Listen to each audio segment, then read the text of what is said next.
கிறிஸ்துவுக்குள் பிரியமானவர்களே, FIBA radio வழங்கும் ஆராதனை வேளை நிகழ்ச்சிக்கு உங்களை அன்புடன் வரவேற்கிறோம். ஆராதனை வேளை நிகழ்ச்சியை நீங்கள் வாரந்தோறும் கேட்டு ஆசீர்வதிக்கப்பட்டு வருகிறீர்கள். இவ்வாரமும் இந்நிகழ்ச்சியை கேட்டு ஆசீர்வதிக்கப்படுங்கள். தேவன் ஆவியாய் இருக்கிறார்.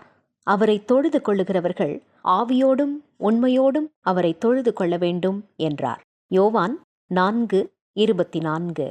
இந்நிகழ்ச்சி பற்றிய மேலான கருத்துக்களை கமெண்ட் செக்ஷனில் பதிவிடுங்கள்.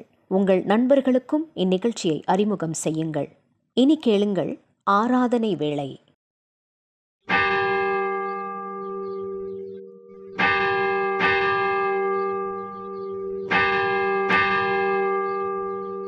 ஆராதனை வேளை.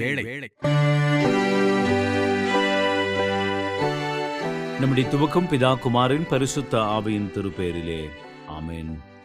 எனக்கு அருமையான தேவனுடைய சின்னமே, ஃபீபா ரேடியோ தயாரித்து ஒளிபரப்பும் ஆராதனை வேளை நிகழ்ச்சிக்கு நேர்களாகி உங்களை அன்போடு கூட வாழ்த்தை நாங்கள் வரவேற்கின்றோம். கர்த்ததாமே நம்மையும் நாம் ஆசரித்து வருகின்ற பரிசுத்த நாளையும் அளவில்லாமல் ஆசீர்வதிப்பாராக.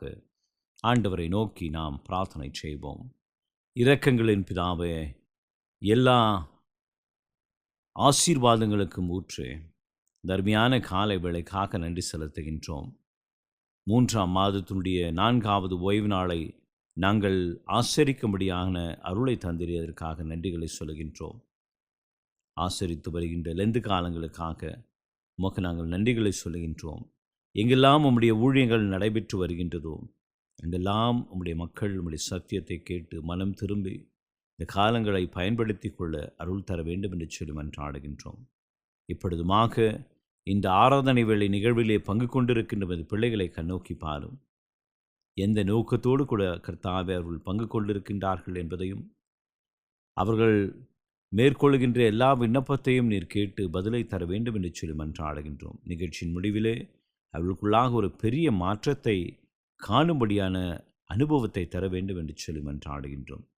துவக்கத்திலிருந்து முடிவு பரியந்தும் நீர் எங்களை பயனடுத்தும். மீட்பர் இயேசு என்ற திருநாமத்திலே வேண்டி நிற்கின்றோம் பிதாவே, ஆமென். தேவனுடைய நாமத்தை புகழ்ந்து பாடுமன்னமாக கிறிஸ்து சபை பாமாலைகளிலே பூலோகத்தாரே யாவரும் என்ற பாடலை நாம் சேர்ந்து பாடுவோம்.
சேனைகளின் கர்த்தர் பரிசுத்தர் பரிசுத்தர் பரிசுத்தர், பூமி அனைத்தும் அவருடைய மகிமையால் நிறைந்து இருக்கின்றது. நம்மை உண்டாக்கின கர்த்தருக்கு முன்பாக நாம் பணிந்து குனிந்து முழங்கால் படியிட கடவோம். வாருங்கள், இது கர்த்தர் உண்டு பண்ணின நாள், இதிலே களி கூர்ந்து மகிழ கடவோம். சற்று நேரம் அமைதியோடு கூட நாம் செய்த பாவங்கள், குற்றங்கள், தப்பிதங்களை தேவனுடைய சமூகத்திலே நாம் அறிக்கை செய்வோம். நீங்கள் உங்கள் வஸ்திரங்களை அல்ல, உங்கள் இருதயங்களை கிழித்து உங்கள் தேவனாகிய கர்த்தரிடத்தில் திரும்புங்கள். அவர் இரக்கமும் மன உருக்கமும் நீடிய சாந்தமும் மிகுந்த கிருபையும் உள்ளவர். அவர் தீங்குக்கு மனஸ்தாபப்படுகிறமாயிருக்கின்றார். நான் எழுந்து என் தகப்பனிடத்திற்கு போய், தகப்பனே, பரத்திற்கு விரோதமாகவும் உமக்கு முன்பாகவும் பாவம் செய்தேன். இனிமேல் உம்முடைய குமாரன் என்று சொல்லப்படுவதற்கு நான் பாத்திரன் அல்ல. உம்முடைய வேலைக்காரரில் ஒருவனாக என்னை வைத்துக் கொள்ளும் என்பேன்.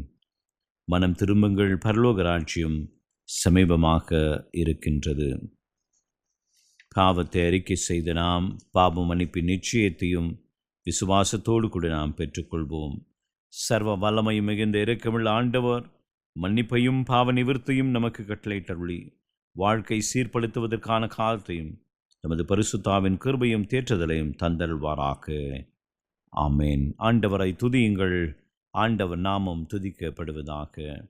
இந்த நாளுக்குரிய வேத பகுதியை வாசிக்க நாம் கவனமாக கேட்போம்.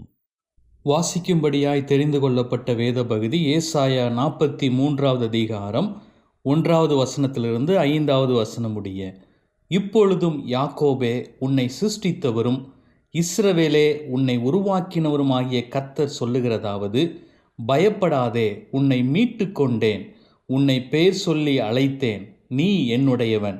நீ தண்ணீர்களை கடக்கும்போது நான் உன்னோடு இருப்பேன், நீ ஆறுகளை கடக்கும்போது அவைகள் உன்மேல் புரளுவதில்லை. நீ அக்கினியில் நடக்கும்போது வேகாதிருப்பாய், அக்கினி ஜுவாலை உன் பேரில் பற்றாது. நான் இஸ்ரவேலின் பரிசுத்தரும் உன் இரட்சகருமாயிருக்கிற உன் தேவனாகிய கர்த்தர். உன்னை மீட்கும் பொருளாக எகிப்தையும் உனக்கு ஈடாக எத்தியோப்பியாவையும் சேபாவையும் கொடுத்தேன். நீ என் பார்வைக்கு அருமையானபடியினால் கனம் பெற்றாய். நானும் உன்னை சிநேகித்தேன். ஆதலால் உனக்கு பதிலாக மனுஷர்களையும் உன் ஜீவனுக்கு ஈடாக ஜனங்களையும் கொடுப்பேன். பயப்படாதே, நான் உன்னோடே இருக்கிறேன். நான் உன் சந்ததியை கிழக்கிலிருந்து வரப்பண்ணி உன்னை மேற்கிலும் இருந்து கூட்டிச் சேர்ப்பேன் என்பது வாசிக்கும்படியாய் தெரிந்து கொள்ளப்பட்ட வேத வசனம் வாசித்தாயிற்று. ஆண்டவருடைய வார்த்தைக்கு ஆயத்தமாக நாம் அனைவருமாக இணைந்து பொதுவான பாடல்களில் துதிப்போம் அல்லேலூயா பாடி என்ற பாடலை நாம் கரங்களை தட்டி உற்சாகமாய் பாடுவோம்.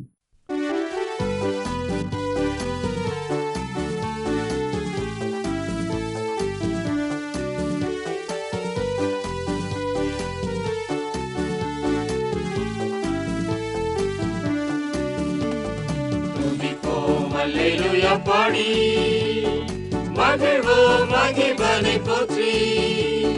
மகிமை தேவ மகிமை, தேவ தேவனுக்கே மகிமை.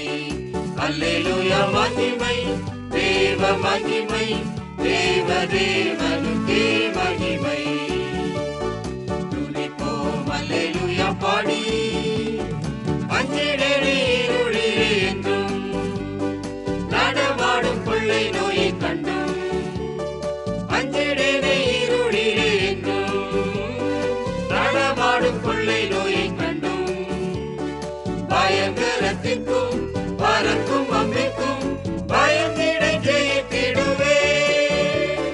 பயங்கரத்திற்கும் பறக்கும் அம்பிக்கும் பயந்திடை ஜெயித்திடுவே. துதிப்போம் அல்லேலூயா பாடி மகிழ்வோம், மகிமனை போற்றி. மகிமை தேவ மகிமை, தேவ தேவனுக்கே மகிமை. அல்லேலூயா மகிமை தேவ மகிமை, தேவ தேவனுக்கே மகிமை. துதிப்போம் அல்லேலூயா பாடி தேவன் எங்கள் அடைக்கலமாமே, ஒருபோதும் பொல்லாப்பு வராதே. தேவன் எங்கள் அடைக்கலமாமே, ஒருபோதும் பொல்லாப்பு வராதே. சர்வவல்ல தேவன் காவலமாயிருந்து விடுவித்து காத்திடுவார். சர்வவல்ல தேவன் காவலமாயிருந்து விடுவித்து காத்திடுவார். துதிப்போம் அல்லேலூயா பாடி மகிழ்வோம், மகிமனை போற்றி.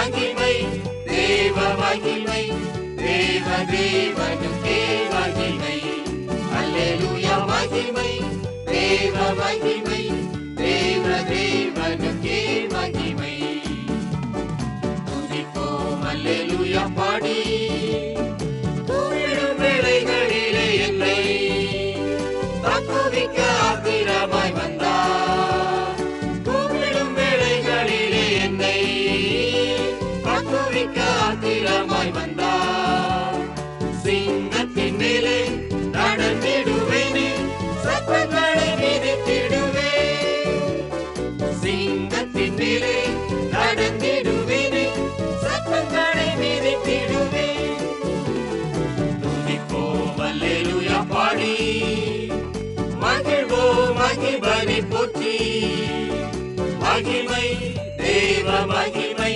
தேவ தேவனுக்கே மகிமை அல்லேலூயா மகிமை தேவ மகிமை தேவ தேவனுக்கே மகிமை துதிப்போம் அல்லேலூயா பாடி பாதம் கையில் இன்று விடராமல் கரங்களில் தாங்கிடுவார் தூதர் பாதம் கையில் இன்று விடராமல் கரங்களில் தாங்கிடுவார் தூதர் ஒரு புது பாதை என் குணத்தை அணுகாமல் காத்திடுவார் ஒரு புது பாதை என் குணத்தை அணுகாமல் காத்திடுவார் துதிப்போம் அல்லேலூயா பாடி மகிழ்வோம் மகிபனை போற்றி மகிமை தேவ மகிமை தேவ தேவனுக்கே மகிமை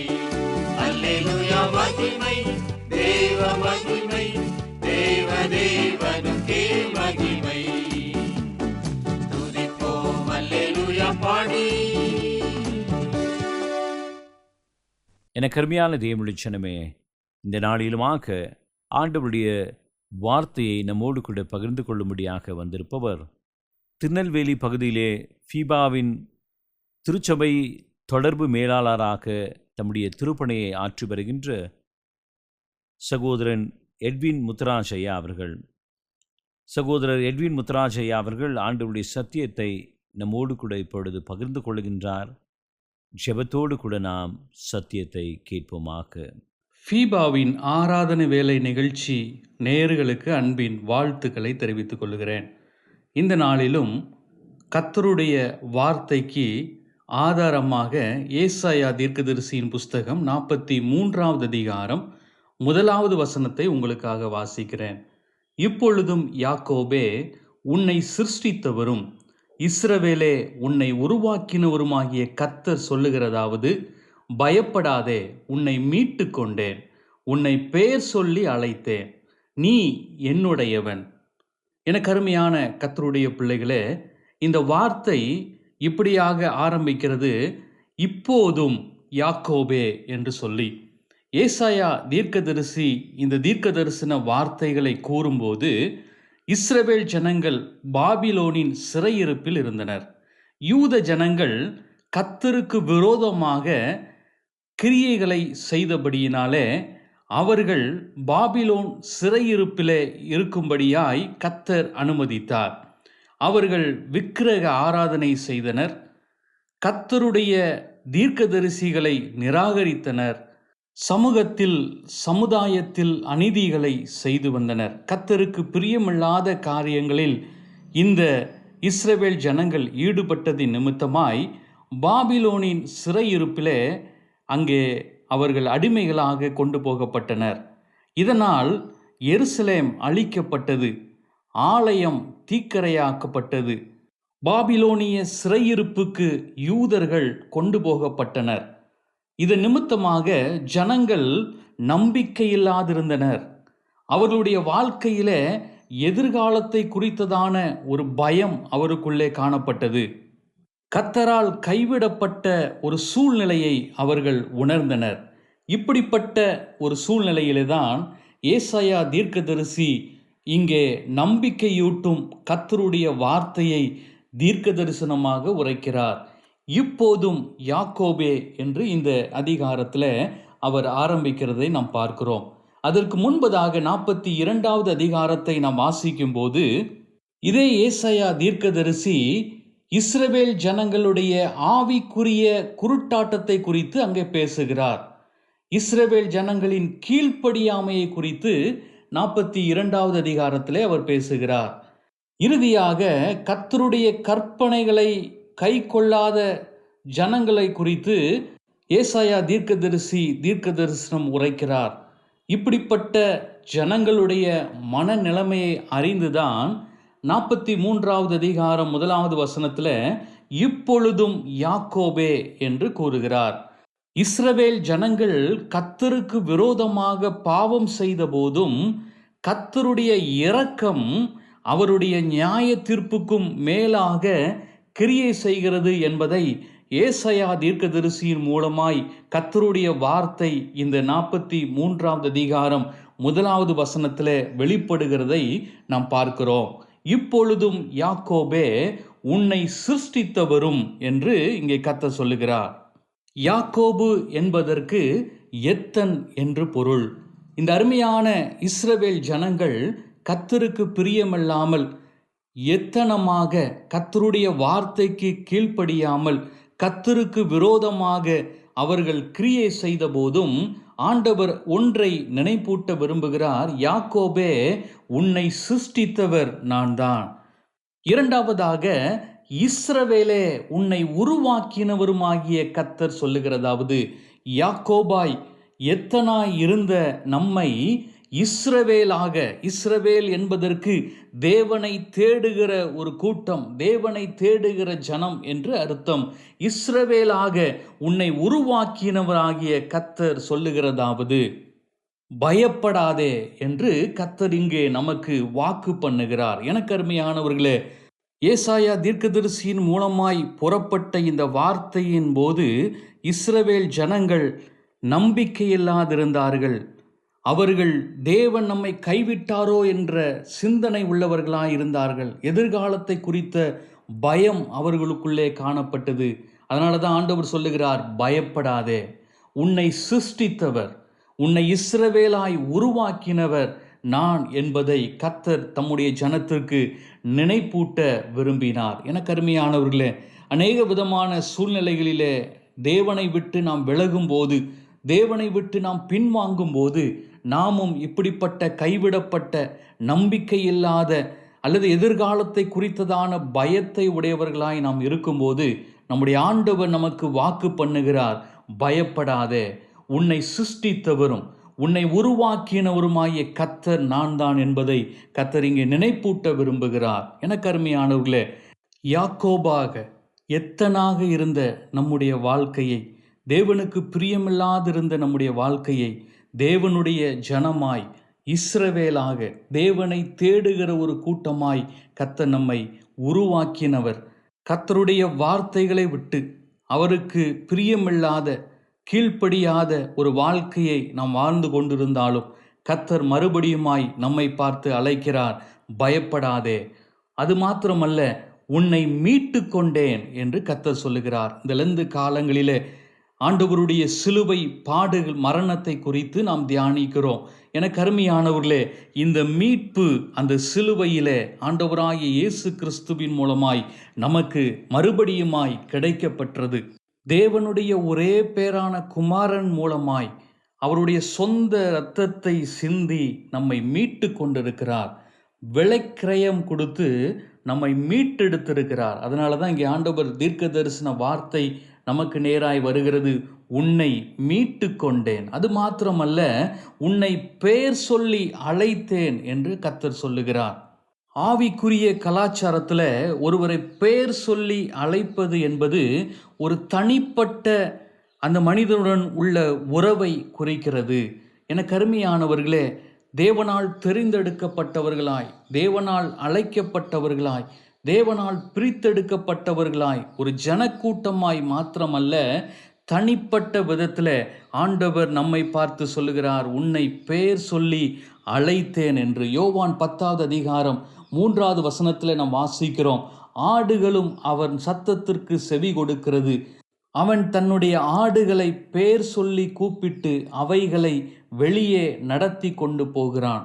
ஒரு மேய்ப்பன் தன் ஆடுகளை பெயர் சொல்லி அழைப்பது போல கர்த்தராகிய கிறிஸ்து இயேசு நம்மை பெயர் சொல்லி தனிப்பட்ட விதத்தில் நம்மை அழைக்கிறார்.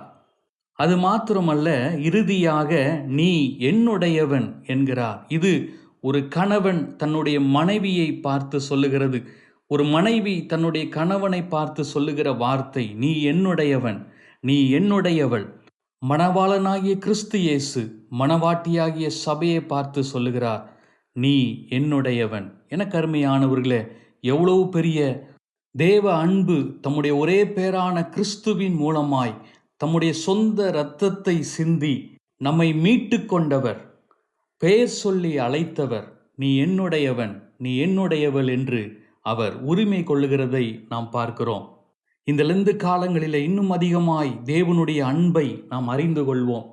யாக்கோபாய் எத்தனாய் இருந்த நம்முடைய வாழ்க்கையை இஸ்ரவேலாய் மாற்றி பயப்படாதே என்று நமக்கு வாக்கு பண்ணி நம்மை மீட்டு கொண்டு நம்மை பெயர் சொல்லி அழைத்து தேவனுடைய மணவாட்டியாய் நம்மை மாற்றி இருக்கிறாரே. இந்த அன்பு எதற்காக? 3 காரியம். முதலாவது, ஏசாயா 43வது அதிகாரம் 25வது வசனத்தில் சொல்லப்பட்டிருக்கிறது, நானே உன் மீறுதல்களை என் நிமித்தமாகவே குலைத்து போடுகிறேன், உன் பாவங்களை நினையாமலும் இருப்பேன் என்று கர்த்தர் வாக்கு பண்ணுகிறார். தம்முடைய சொந்த இரத்தத்தினால நம்முடைய பாவங்களை குலைத்து போட்டு நம்முடைய பாவங்களை நினையாதிருக்கிற ஒரு தேவன். இரண்டாவதாக, அதே 43வது அதிகாரம் 10வது வசனத்தில் நாம் வாசிக்கிறோம், நானே அவர் என்று நீங்கள் உணர்ந்து என்னை அறிந்து விசுவாசிக்கும்படிக்கு நீங்களும் நான் தெரிந்து கொண்ட என் தாசனும் எனக்கு சாட்சிகளாயிருப்பீர்கள். கிறிஸ்துவுக்கு சாட்சிகளாய் விளங்கும்படி, ஒரு சாட்சியுள்ள வாழ்க்கை நாம் வாழும்படி கர்த்தர் நம்மை அழைத்திருக்கிறார், பிரித்தெடுத்திருக்கிறார். மூன்றாவதாக, அதே ஏசாயா தீர்க்கதரிசியின் புஸ்தகம் 43வது அதிகாரம் 21வது வசனத்தில், இந்த ஜனத்தை எனக்கென்று ஏற்படுத்தினேன், இவர்கள் என் துதியை சொல்லி வருவார்கள். கர்த்தரை காலாகாலமாய் தலைமுறை தலைமுறையாய் அவரை துதிக்கும்படியாக துதி செலுத்துகிற ஒரு ஜனக்கூட்டமாய் கர்த்தர் நம்மை பிரித்தெடுத்திருக்கிறார். எனக்கு அருமையானவர்களே, நம்முடைய பாவங்களை அவர் குலைத்து போட்டு நீதிமான்களாய் மாற்றுகிறார். எதற்காக? சாட்சி உள்ள ஒரு வாழ்க்கை வாழும்படியாய். நம்முடைய சாட்சியின் மூலமாய் மற்றவர்கள் இந்த கிறிஸ்துவை அறிந்து கொள்ளும்படியாய். அது மாத்திரமல்ல, இந்த ஜனத்தை எனக்கென்று ஏற்படுத்தினேன், இவர்கள் என் துதியை சொல்லி வருவார்கள். கர்த்தரை எப்போதும் எல்லா சூழ்நிலைகளிலும் அவரை துதிக்கிற ஒரு அனுபவத்தை நாம் உடையவர்களாய் மாற வேண்டும் என்று கர்த்தர் விரும்புகிறார். எனக்கு அருமையானவர்களே, கிறிஸ்துவோடு கூட அவருடைய உயிர்த்தெழுதலிலே நாம் பங்கடையும் பொருட்டாக இந்த பாடுகளிலே, கிறிஸ்துவினுடைய பாடுகளிலே நாம் தேவனுடைய அன்பை விளங்கிக் கொள்வோம். அவர் நம் மீது வைத்திருக்கிற கிருபையை, இரக்கத்தை நாம் நினைவில் கொள்வோம். கர்த்தர் நம்முடைய வாழ்க்கையையும் ஒரு சாட்சியுள்ள வாழ்க்கையாய், கர்த்தருடைய துதியை சொல்லி வருகிற ஒரு கூட்டமாய் நம்மையும் மாற்ற கர்த்தர் சித்தமுள்ளவராய் இருக்கிறார். கர்த்தர் தாம் இந்த வார்த்தைகளை உங்களுக்கு ஆசீர்வதிப்பாராக. ஆமென். எனக்கு அருமையான தேவனுடைய ஜனமே, இந்த நாளிலுமாக நம்முடைய கடந்து வந்து ஆண்டவருடைய வார்த்தைகளை மிக ஆழமாக பகிர்ந்து கொண்டு சகோதரன் எட்வின் முத்துராஜ் ஐயா அவர்களுக்கு ஃபீபா ஊழியங்களின் சார்பிலும் ஆராதனை வேளை நேயர்களாகிய உங்கள் அனைவரின் சார்பிலும் வாழ்த்துக்களையும் நன்றிகளையும் தெரிவித்துக் கொள்கின்றோம். கர்த்தர் தாமே அவரையும் அவர் சந்தித்து வருகின்ற ஒவ்வொரு திருச்சபையும் ஊழியத்தையும் குடும்பத்தையும் அளவில்லாமல் ஆசீர்வதிப்பாராக. ஆண்டவருடைய வார்த்தையை கேட்ட நாம் அனைவருமாக இணைந்து நம்முடைய விசுவாசத்தை அப்போஸ்தலர் விசுவாச பிரமாணத்தின் வாயிலாக அறிக்கை செய்து அதை நாம் உறுதி செய்வோமாக. வானத்தையும் பூமியையும் படைத்த சர்வ வல்லமையுள்ள பிதாவாகிய தேவனை விசுவாசிக்கிறேன். அவருடைய ஒரே குமாரனாகிய நம்முடைய நாதர் இயேசு கிறிஸ்துவையும் விசுவாசிக்கிறேன். அவர் பரிசுத்த ஆவியினாலே கன்னி மரியாளிடத்தில் உற்பவித்து பிறந்தார். பொந்தியு பிலாத்துவின் காலத்தில் பாடுபட்டு சிலுவையில் அறையுண்டு மரித்து அடக்கம் பண்ணப்பட்டு பாதாளத்தில் இறங்கினார். மூன்றாம் நாள் மரித்தோரிடத்திலிருந்து எழுந்தருளினார். பரமண்டலத்துக்கு ஏறி சர்வ வல்லமையுள்ள பிதாவாகிய தேவனுடைய வலது பாசத்திலே வீற்றிருக்கிறார். அவ்விடத்திலிருந்து உயிருள்ளோரையும் மரித்தோரையும் நியாயம் தீர்க்க வருவார். பரிசுத்த ஆவியையும் விசுவாசிக்கிறேன். பொதுவாயிருக்கிற பரிசுத்த சபையும் பரிசுத்தவான்களுடைய ஐக்கியமும் பாவ மன்னிப்பும் சரீர உயிர்த்தெழுதலும் நித்திய ஜீவனும் உண்டென்று விசுவாசிக்கிறேன். ஆமென். மீண்டும் ஒரு விசையாக ஆண்டவருடைய நாமத்தை புகழ்ந்து பாடுமனுமாக கிறிஸ்து சபை பாமாலைகளிலே நல் மீட்பர் இயேசு நாமமே என்ற பாடலை நாம் சேர்ந்து பாடுவோம்.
ஆண்டவரை நோக்கி நாம் மன்றாடுவோம். மகா இரக்கமும் கிருபை நிறைந்த எங்கள் அன்பின் ஆண்டவரே, தர்மியான கால வேளைக்காக நாங்கள் உமக்கு நன்றிகளை சொல்லுகின்றோம். நீர் நல்லவர், வல்லவர், வாக்கு மாறாதவர், உமது பிள்ளைகளோடு எப்பொழுதும் வாசம் செய்கின்ற கர்த்தர். தேவரீர் இதிலிருந்து காலத்திலே எங்களுக்கு நீர் செய்து வருகின்ற நன்மைகளுக்காக நாங்கள் உமக்கு நன்றி செலுத்துகின்றோம். நாங்கள் மேற்கொள்ளுகின்ற எல்லா ஆவிக்குரிய காரியத்தை பார்த்து எங்களை ஆசீர்வதிப்பதற்காக நாங்கள் செபிக்கின்றோம்.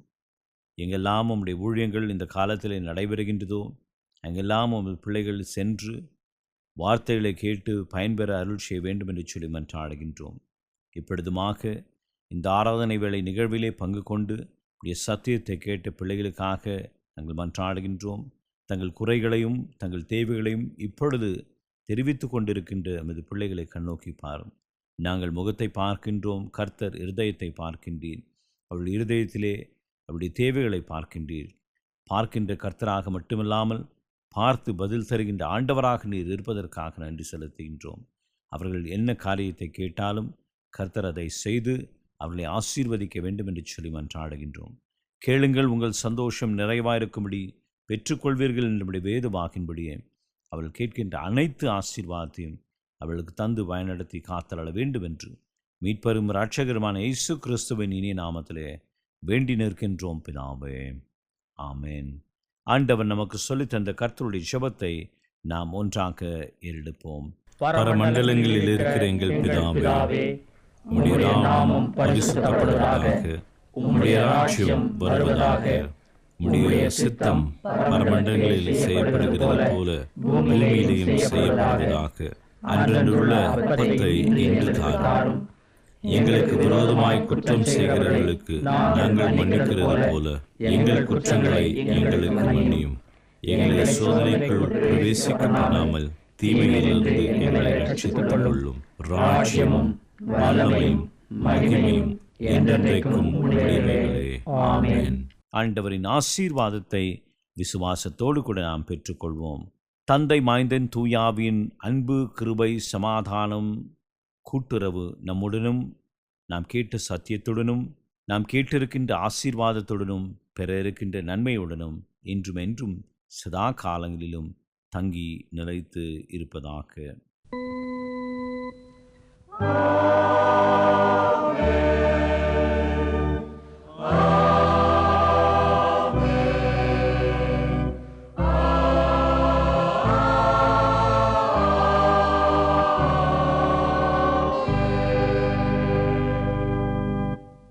இந்த வாரத்திற்குரிய வாக்குத்தத்த வசனத்தை நாம் பெற்றுக்கொள்வோம். மத்தேயு எழுதின சுவிசேஷம் 11ஆம் அதிகாரம் 28ஆம் வசனம். வருத்தப்பட்டு பாரம் சுமக்கிறவர்களே, நீங்கள் எல்லோரும் என்னிடத்தில் வாருங்கள், நான் உங்களுக்கு இளைப்பாறுதல் தருவேன் என்று சொல்லி தேவன் நம்மை அழைக்கின்றார். நாம் அவருடைய பாதத்தண்டையிலே சென்று அவர் தருகின்ற ஆசீர்வாதத்தையும் நன்மைகளையும் பெற்றுக்கொள்ள கர்த்தர் உங்களை ஆசீர்வதிக்கின்றார் என்று சொல்லி உங்களிடத்திலிருந்து விடைபெறுவது உங்கள் ஊழியன் அருள் திரு தியோடு வில்லியம். கர்த்தர் உங்களை ஆசீர்வதிப்பாராக.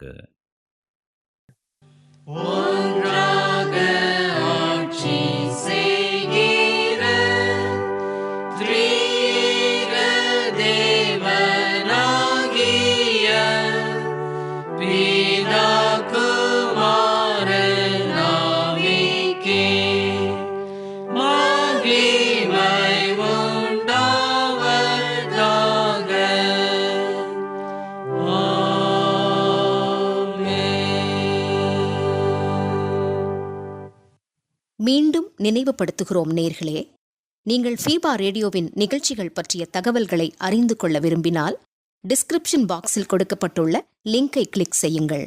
மேலும் நீங்கள் எங்களோடு தொடர்பு கொள்ள விரும்பினால் டிஸ்கிரிப்ஷன் பாக்ஸில் கொடுக்கப்பட்டுள்ள அலைபேசி மற்றும் தொலைபேசி எண்களை தொடர்பு கொள்ளலாம். வாழ்த்துக்கள் கூறி விடை பெற்றுக் கொள்கிறோம். வணக்கம் நேர்களே.